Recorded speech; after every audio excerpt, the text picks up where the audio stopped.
I am proud to stand beside the ATF, the DEA, the Arapahoe County Sheriff's Office, Joint Task Force Vulcan, Aurora Police Department, Homeland Security Investigations, ICE, and the City Attorney for the City of Aurora to announce charges against 30 defendants for drug trafficking, firearms trafficking, and murder for hire. These defendants include TdA Aragua leaders, members, and associates. The charges include firearms trafficking, drug trafficking, and a barbaric murder for hire plot in which several of the defendants agreed to kill 2 people for $15,000 and return their severed heads as proof of the murders for just an extra $5,000. About 10 months ago, the Arapahoe County Sheriff's Office asked for the ATF's help in responding to a spike in violent crime that was stemming from a particular apartment complex in their community. The ATF responded immediately and began a complex investigation which included extensive undercover operations and served to identify some of the people who were responsible for the increase in crime. As the investigation grew, so did the team that was committed to conducting it. The ATF invited the U.S. Attorney's Office, Homeland Security Investigations, and Drug Enforcement Administration to join them in this case. All throughout it, we were supported with valuable support from the Aurora Police Department and the Arapahoe County Sheriff's Office. The charges tell a story of people selling guns and drugs, lots of them.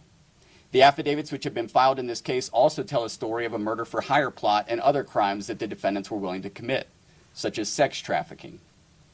One of the people who offered to commit murders in this case bragged to the undercover officers that the people he would use to commit those murders were the very same people that we had seen committing crimes on the news in these apartment complexes in Aurora. There was a time not too long ago when many people didn't want to believe in TdA. But I'll tell you, this team believes in it. This team knows it is real, and it knows it poses a real danger to Colorado. TdA is a brutal transnational criminal organization and a recently designated foreign terrorist organization which originated in Venezuela and has carried out kidnappings, extortion, and has green-lighted for its members to kill and injure U.S. law enforcement officers. TdA has brought its terrorism to the United States. TdA is real, it is dangerous, and we have made prosecuting TdA a priority in the District of Colorado. We are proud to share what this team has accomplished. These 30 defendants, these 69 firearms over here, and the pounds of narcotics that were taken off the street during the course of this investigation no longer pose a threat to the United States or to the people of Colorado. I have a message specifically for TdA. We will not let you use Colorado as your headquarters in the United States. If you bring your dangerous crimes to Colorado, we will hunt you down and we will bring you to justice. And we will go anywhere in the world in pursuit of you. We are committed to the total elimination of TdA. I also have a message specifically for the great people of the great state of Colorado. The men and women of these agencies have made Colorado a safer place to live. They are doing things every day on your behalf, along with the faithful public servants at the United States Attorney's Office, to make Colorado a better place to live, work, and grow. This case is a great example of what we do, but it is just one example of what we do every single day. I'd now like to turn the microphone over to Brent Beavers, the special agent in charge of the ATF here in Denver.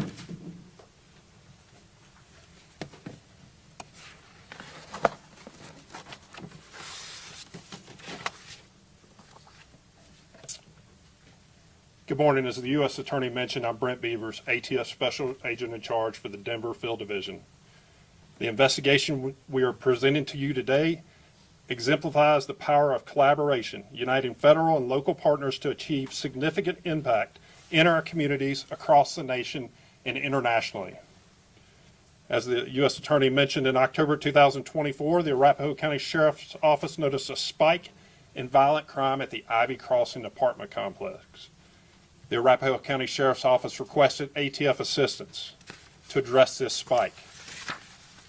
What began as a local violent crime case quickly evolved into a complex transnational armed drug and firearms trafficking investigation with links to major cities like Chicago, Kansas City, and Miami, ultimately leading agents to 2 international arrests in Colombia. Early in the investigation, ATF agents or ATF undercover agents, met individuals from Venezuela, some of which were members and associates of the Venezuelan street gang TdA Aragua, TdA. ATF undercover agents, with support of the Denver Homeland Security Task Force, conducted approximately 40 extremely high-risk undercover operations. During these operations, ATF undercover agents purchased firearms and narcotics. While there's many heroes in this investigation, I can't overstate the work of the ATF undercover agents. While you're out at the gym, kids' soccer, or dinner, these individual agents could be out behind the scenes, making our communities safer. During this investigation, the ATF undercover agents met individuals that compared murder to playing games, such as golf. These same individuals described to our undercover agents that not only would they commit murder, but they would bring heads of their victims back for additional compensation. Based on these undercover contacts, our ATF special response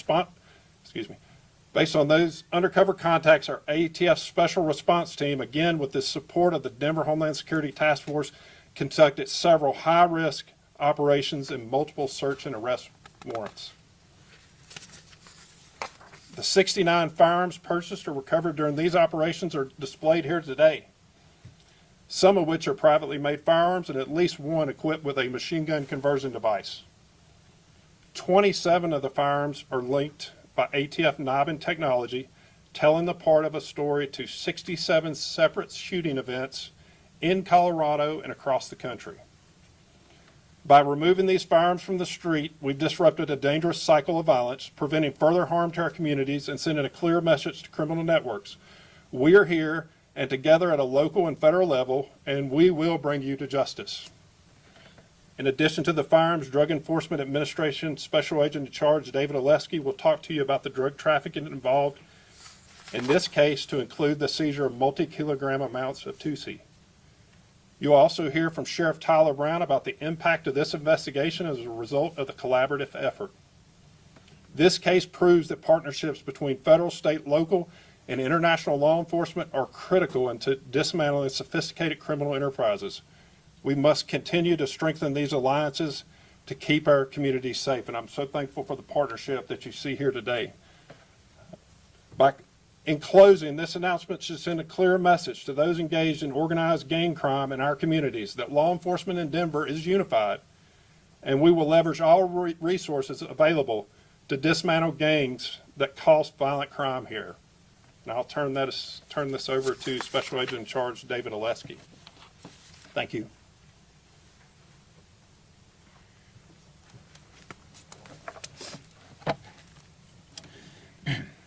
Thank you, U.S. Attorney McNeely and Special Agent in Charge Beavers. Good morning. My name is David Oleski, and I am the Special Agent in Charge of DEA's Rocky Mountain Field Division. Today, we get to lift the veil on a public safety issue which a year ago at this time was taboo to discuss in some circles, TdA. This morning, we get to share the results of the great collaboration and effort across federal and local law enforcement to target the TdA Aragua threat in our region.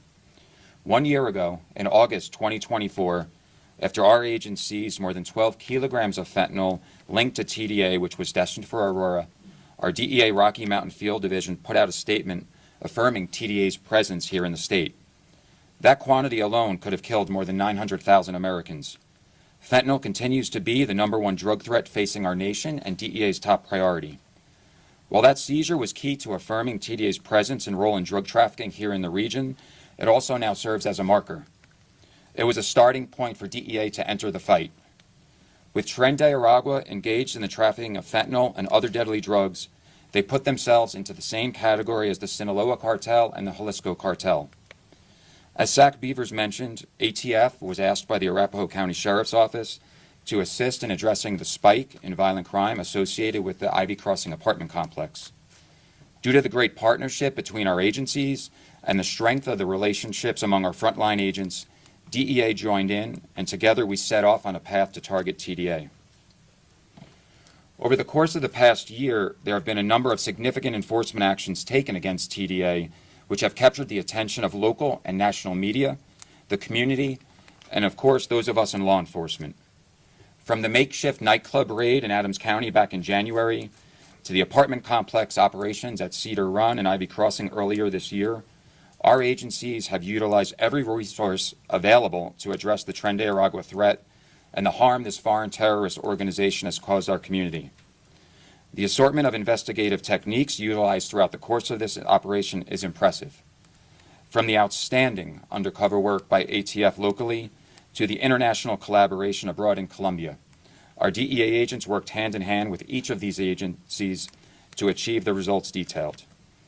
I could not be more proud of not just our DEA personnel, but all of the frontline investigators across the agencies who work together as one unit, not seeking any individual glory or recognition, but simply and more honorably seeking the goal of making our community safer and holding those accountable who have caused such great harm. For months, these investigators put themselves in harm's way to target this very dangerous and violent criminal organization. The quantity of firearms you see before you seized throughout the course of this operation is staggering. The number of potential lives saved and victims of crime avoided as a result of this operation are countless. In addition to the firearms, this operation cumulatively seized multi-kilogram quantities of 2C, otherwise known as pink cocaine, as well as quantities of fentanyl, cocaine, and methamphetamine. I would also like to recognize the work of our DEA Bogota Colombia Country Office and the outstanding work of the Colombian National Police, specifically the Gaula Elite Unit, which were responsible for apprehending two of the leaders of this organization in Medellin, Colombia, just a few short weeks ago. One of DEA's strengths is our ability to target the drug cartels and foreign terrorist organizations wherever they operate around the globe.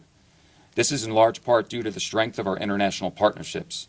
The Colombian National Police and DEA have forged strong bonds over the decades through blood, sweat, and tears, and we are grateful for their support in this operation to make both of our countries safer.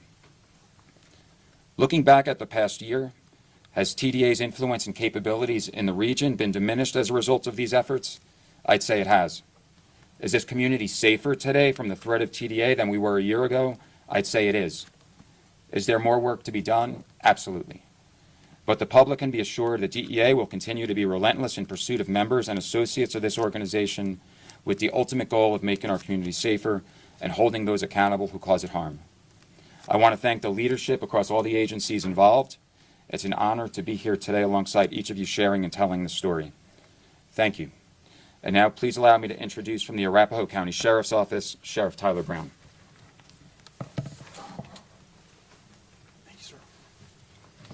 Good morning. Tyler Brown, Sheriff of Arapahoe County. I first want to start by looking at each one of these 69 guns and thinking about the pounds of narcotics that were taken off of our streets. Each one of those guns represents the saving of a life. Each ounce of narcotics that is taken off the street represents a life saved. And it is through the partnership that I want to express our sincerest gratitude to the Department of Justice, ATF, DEA, HSI, all of our federal partners and local partners for their unwavering partnership in this effort. Your dedication, expertise, and commitment have been invaluable in our shared mission to keep our communities safe. In particular, I want to acknowledge the tremendous effort and focus placed on addressing crime and restoring safety in the Ivy Crossing neighborhood. It is through the ingenuity of deputies and agents that this case was able to be brought forward for these indictments. Together, we have seen an impact of what true collaboration can bring, not only through enforcement, but through the building of trust and assurance to the residents that their safety matters. This community has seen a 75% reduction in calls for service between January and August in 2025 compared to 2023 and 2024. A 75% reduction in call for service. That is life-changing for the people in this community. Our federal partners stood shoulder to shoulder with our deputies, bringing resources, specialized skills, and determination that have made a real difference. This work has not only targeted those who bring harm to our neighborhoods, but has also strengthened the foundation for a safer and more hopeful future for the families in Ivy Crossing. Public safety is not accomplished by one office, one agency, or one department alone. It is the result of a shared commitment, a collective promise to protect and serve every corner of our community. And in this partnership, we have seen this promise fulfilled. On behalf of the Arapahoe County Sheriff's Office, I want to thank you once again for your continued dedication and collaboration. Together, we are proving that when local and federal agencies unite, we can create lasting change for safer communities for everyone. I would like to introduce Deputy Director of Joint Task Force Vulcan, Jeremy Franker. Thank you, Sheriff. My name is Jeremy Franker, and I'm the Deputy Director of Joint Task Force Vulcan. Joint Task Force Vulcan was first originated in 2019 by Attorney General Barr to go after the command and control structure of MS-13, both nationally and internationally. The structure of the task force is we partner with U.S. attorneys' offices across the country and the Department of Justice in Washington, D.C., specifically with the Criminal Division and the National Security Division. The task force has had a lot of success in charging the leadership of MS-13 over the course of the last several years. Specifically, 2 of the individuals that are on the FBI's 10 most wanted list are cases that were brought in partnership with Joint Task Force Vulcan. Attorney General Bondi, one of her first memos that went out when she became Attorney General in February was to expand the task force to not only include MS-13, but also to go after the command and control structure of TdA and cartels that those 2 organizations associate with. In the last 6 months, we've partnered with U.S. attorneys' offices across the country, and we've had a lot of success in prosecuting TdA cases, including bringing the first racketeering charges against TdA in the Southern District of New York, the first terrorism charges against TdA in the Southern District of Texas, and the biggest TdA investigation in the country, right here in the District of Colorado. This case touches cases all over the country. Our task force is charged with coordinating prosecutions and investigations that touch on every part of the country, nationally and internationally. And a majority of those cases touch in some way on TdA membership that's from Colorado. You've heard this morning about the apartment complex in Aurora that has been on the news media. That apartment complex we've heard across the country from TdA leaders and other people as part of the investigation that they refer to that as Mini Tokaron. If anybody here has any knowledge about the history of TdA, that's where the gang started. That's the prison in Venezuela that the gang first initiated in. And the members are referring to the hub here in Colorado. Well, not anymore. Not because of the leadership team that you see here today.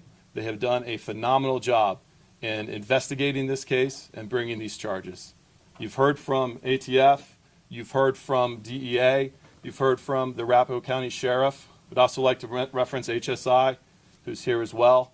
These investigators have worked diligently to bring this investigation, and Joint Task Force Vulcan wants to especially thank the United States Attorney's Office here in the District of Colorado, specifically U.S. Attorney McNeely and the AUSAs that have worked tirelessly on this investigation over the last several months. This is not just an important case for Colorado. This is an important case for the whole country. Thank you so much.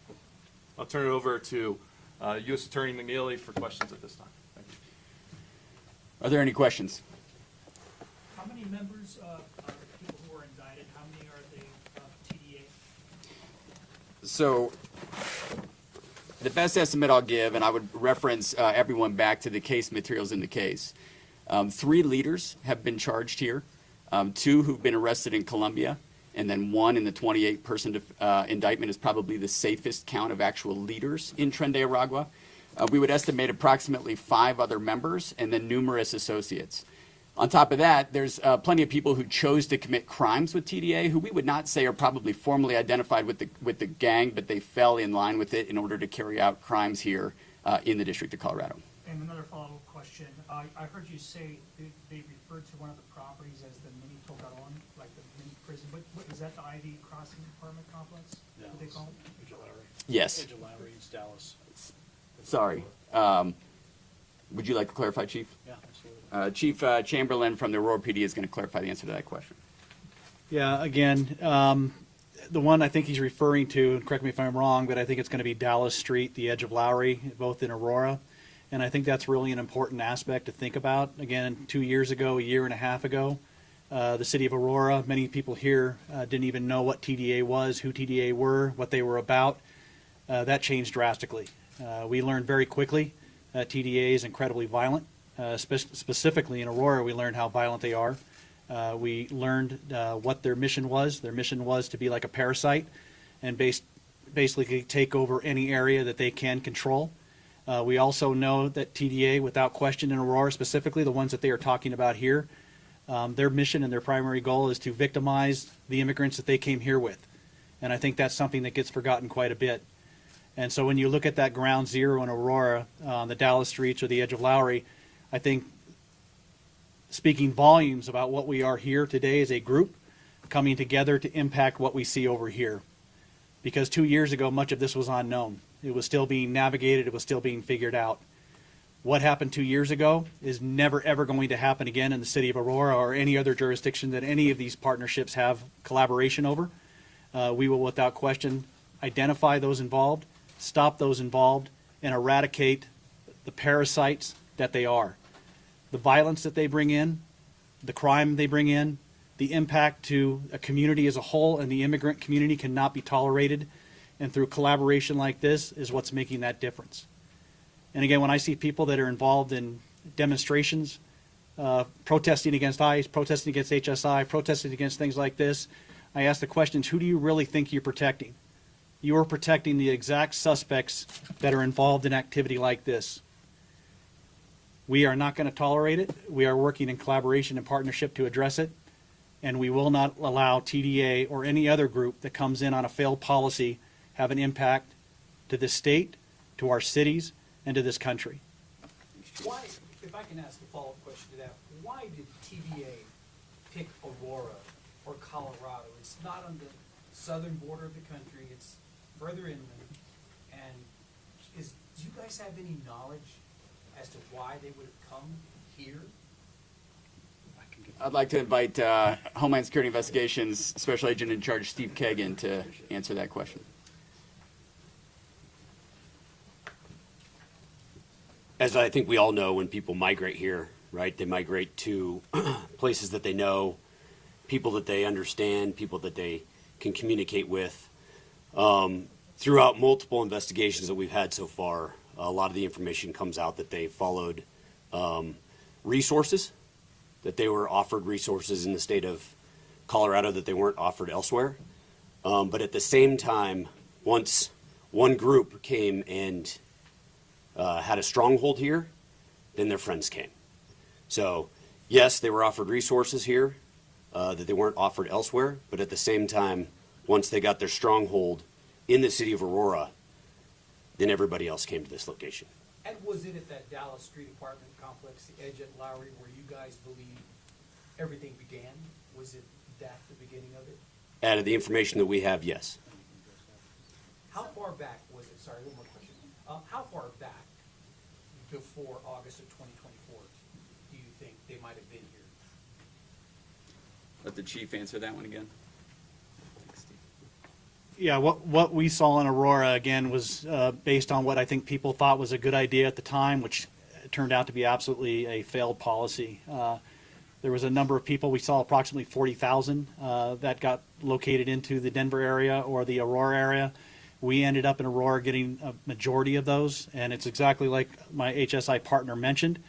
They came because it was simple. We have talked to individuals who said, we came here because we've got paid money for lodging. We got a 3-month stipend for support, and we were also given phones. And the biggest part of why they were here and what they said is because we had very limited law enforcement pressure on us. We were able to navigate, to do our things that we wanted to do, to victimize others the way we wanted to victimize without a huge ramification. And so that was really a lot of it. Again, I think when you look at this migration of people that came, a lot of it was based on, from the heart, it seemed like a great idea. But when you set people up in an apartment complex, you don't have the infrastructure, you don't have guidance, you don't have anything for oversight, you see exactly what occurred. You see individuals that came here for the wrong reasons, the wrong intent, doing nothing other than victimizing others, both within the community as well as their own immigrant community. So that's why they were here. Again, there was nonprofits that were involved that gave specific money to furnish apartments. These apartments, again, were not run properly or correctly. They were basically run by slumlords. And again, that allowed for this environment of corruption, this environment of crime to really take hold. And that is the foundation. Thank you, Chief.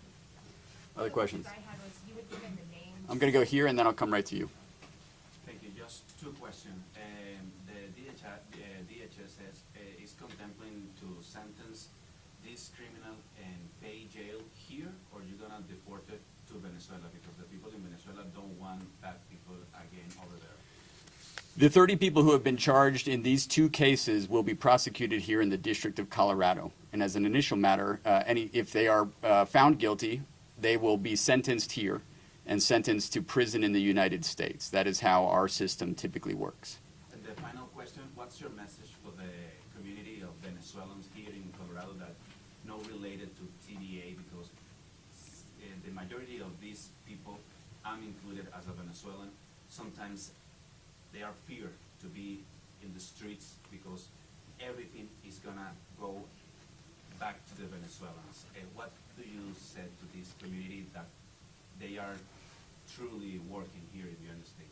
We are committed to pursuing criminals. We are not simply pursuing people because of the nation in which they were born or where they came to the United States from. Our crosshairs are firmly on Tren de Aragua and anyone else who chooses to commit crimes with Tren de Aragua. Yes. Some of the names, when you gave the case numbers earlier and the names, we were able to look through the federal system. They've been part of cases, other cases linked to this since like January, February. So my question is kind of why now? I mean, I'm sure the investigation clearly complex, layered, but why now and why are we learning today? This case, like a lot of proactive sort of multi-agency federal investigations, took months and months. Because these people were so dangerous to the community, because they were selling guns and selling dangerous drugs, the agents who were participating in these high-risk operations had to take many of them into custody in waves. It was important to not leave them on the street committing these crimes endlessly. And so that's what's happening, and that's what you can see in the affidavits that support the original charging documents in these cases. You may see, though, that some of the conduct ended back in May. That's specifically when the murder for hire plot was wrapping up and when some initial arrests were made on that. It was important for us to pursue arrest of those who were most responsible for these crimes, and that includes 2 individuals who were recently captured in Medellin, Colombia. There's a process required for us to do that, to cooperate with the government of Colombia and their law enforcement forces. And so that recently occurred, and that gave us the opportunity to now finally tell this story that we've been eager to tell. With the TdA members that you mentioned, any indications that they were already affiliated with TdA before they came to the United States, or any indications that they were actually recruited here? I'm not able to answer that question today. Those that are resident in Venezuela, are they in the U.S. now? Have they been extradited yet, or are they still in custody in Venezuela? They're still in custody, and they're in Colombia. They're still in custody in Colombia, and the extradition process is ongoing. There's been a number of times when we've heard from Chief Chamberlain about the call for the public to keep an eye out for these folks. I think there have been images that were shared specific to apartments because of the threat that they were posing. I'm curious if you can answer this, Chief, if those individuals, those pictures that were shared, are they included in this 30?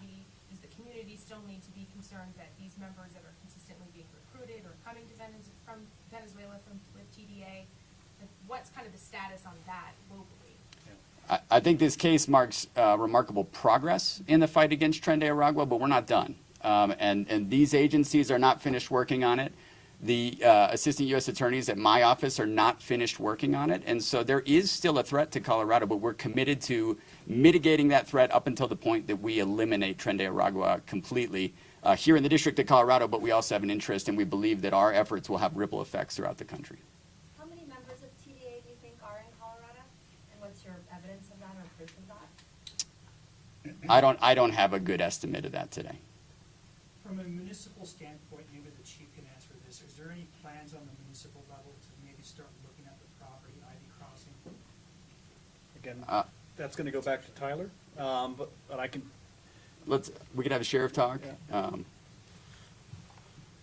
So since this investigation, they've started to look at new management styles. We are cooperating, the management from Ivy Crossing is cooperating with the sheriff's office. They've heightened their security measures, and you've seen that in the reduction of calls for service at Ivy Crossing specifically. So the management is very in tune to what the sheriff's office is doing, along with our federal partners, to mitigate this threat. I think one of the big things that we need to make sure people know is that Colorado's not open for business for TdA or any other criminal organization. We want to make sure that if people see something, that they're still saying something. That if you see something that's out of the norm, we would much rather have you call and have it be nothing than not call and have it be something. Because that something could be one of these 69 guns. It could be pounds of narcotics. So please call. Let us know. We'll look into it. But the ownership at Ivy Crossing is working comprehensively with the sheriff's office to address these issues. And Sheriff, what are your deputies doing there now to stay vigilant in terms of what happens there now? So we're increasing our visual presence with deputies. As you know, law enforcement across the country has been dealing with recruiting efforts. We've actually been able to increase our hiring, but to make sure that we have more of a visual presence and the utilization of technology. I think that's something that we need to look at that's been paramount in a lot of conversations across Colorado, specifically looking at camera technology. It's important that we have eyes on different locations, and the ownership of Ivy Crossing has added a tremendous amount of video surveillance that we're able to utilize for the investigation of crime in that area. Thanks. Law enforcement identified whether these alleged TdA members were responding to national level leadership in Venezuela? I want to give, before I get to that, and don't let me move on without seeing if we can provide some answer to that. I do want to give City Attorney for the City of Aurora, Pete Schulte, an opportunity to speak on sort of some aspect of what's going on with the apartment complexes. I also want to express the U.S. Attorney's Office's gratitude to the City of Aurora, and specifically the City Attorney's Office. They made the choice that it was important to them to fight violent crime in the City of Aurora, and they gave us what's called a Special Assistant United States Attorney. It's a fully funded position who is a federal prosecutor, even though she's an employee of the City Attorney's Office. She works full-time in the U.S. Attorney's Office, and she has been committed to this effort as well. So she's one of the prosecutors who's working on this case, and we're very grateful for that resource that the City of Aurora has provided us. Thank you, sir. Pete Schulte, City Attorney here in Aurora. Well, in Aurora. Edge at Lowry, I want to give you guys an update on that. So as you know, we did close that. One of the first things that I had to do when I took office was deal with the 3 apartment complexes that were being managed by CBZ management, or lack of management. And I want to go back to one of the questions that was asked is, why do we think they came to Aurora? I want to make sure this isn't because Aurora is crime-ridden or it's a horrible place. It's not. It's because these buildings were just not being managed. It allowed the criminal element to come in, take over those buildings, which is probably the same thing that is happening with the Ivy Crossing, which is the sheriff just talked about. So I want to be clear about that. So one of the things that we've done in the City of Aurora, as you all know, we closed down the Edge of Lowry apartments in February. That was a promise that I made in December. We did it, and we are working towards trying to get that completely shut down. I'm going to be clear. The management, the ownership has done nothing since February to try to clean that property up, do anything to try to get anything cleaned up or to get those apartment complexes open. The only thing they have done is they have delayed the criminal nuisance action that my office has filed against the management to declare that a criminal nuisance because of what happened and get that property to change hands. And that's where we are, and they are using their delay tactics that they have done. So again, I want to be clear. Aurora is a great place. It's a great city. Please, please don't think that these 3 apartment complexes are indicative of how great the City of Aurora is. And real quick with the U.S. Attorney, I want to thank him for that. We are one of the only city in Colorado that actually funds a special assistant U.S. Attorney, which I'm very proud of. Our council is very focused on public safety, as you all know, and I'm very happy that that is up for budget review coming up. And I think council is going to continue that process because, I think Chief Chamberlain can say this as well, is having that resource and having that asset in the U.S. Attorney's Office allows cases out of Aurora that would not otherwise be prosecuted to be prosecuted by the U.S. Attorney's Office. So, thank you. 2 more questions. I'll go back to this one, and we'll see if we can answer it. Can you repeat the question? Yeah, I was wondering if law enforcement had identified whether any of these alleged TdA members were responding to national level leadership in Venezuela. Unfortunately, I'm not able to answer that question. Last question. I just wanted to clarify the numbers before. You said there were there were 3 people here in TDA, there were 2 that were arrested in Colombia. Are those separate, 3 plus 2 equals 5 TDA members, or are there more? So no, I think it's more accurate to estimate 3 leaders of TDA have been indicted here. The 2 in Colombia and the 1 at the top of the 28 defendant indictment. In addition to that, I would estimate approximately 5 other members, although sometimes membership is difficult to define. And so we're trying to be somewhat conservative with that estimate. And then beyond that, there's many people who are closely associated with TDA, not just simply criminal opportunists who committed a crime or a couple crimes with TDA, but who spent vast majority of their time with TDA members committing crimes. I'm sorry, one more question. I think this is important. The 30 people that have been indicted, are they all Venezuelan nationals? I'm not able to answer. I don't know the answer to that as I stand here today. Okay, thank you, everyone.